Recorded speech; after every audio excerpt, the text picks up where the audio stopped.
ও যুবক, তোমাদের পায়ে হাত দিয়ে বলি, তোমরা 2-3 বন্ধু মিলা যা দেখো নেটের ভিতরে, যদি তোমাদের মা বাবা জানতো তাহলে মনে হয় জুতা দিয়া বাইরে তোমাদেরকে ঘর থেকে বাহির করে দিত। বলো হ্যাঁ, সত্য তো? যদি দুনিয়া জানতো, কোনো বাবা তার মেয়েকে তোমার হাতে উঠায়া দিত না। আর যুবতীরা যা করে নেটের মাঝে, যদি দুনিয়া জানতো, কোন যুবক মনে হয় ওকে বহু স্ত্রী হিসাবে ঘরে উঠাইতে রাজি হতো না। আল্লাহ বলে, তোমাদের সাথে 24 ঘন্টা আমি লুকোচুরি খেলি। তুই গুনাহ করতে অভ্যস্ত, আমি লুকাইতে অভ্যস্ত।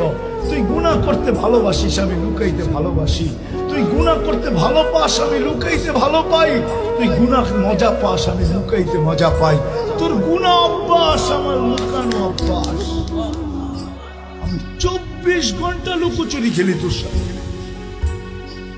তো যেই প্রশ্ন আল্লাহকে করছিলাম, আল্লাহ মুসলমান সারা দুনিয়ায় নির্যাতিত, আপনি আবাবিলকে সব বাদ দিলাম, ফিলিস্তিনে পাঠান না কেন?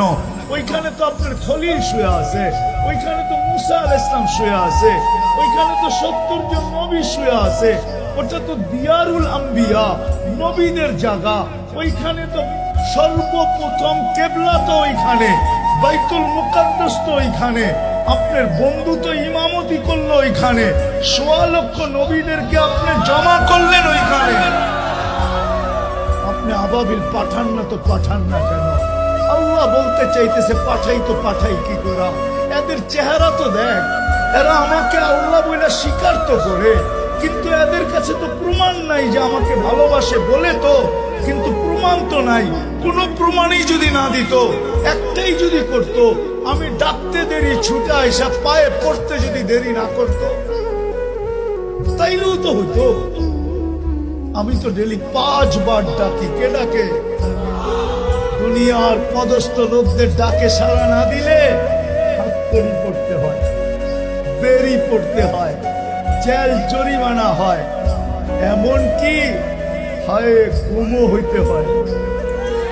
না হইতে হয় না? হ্যাঁ, ডেলি 5 বার কে ডাকে?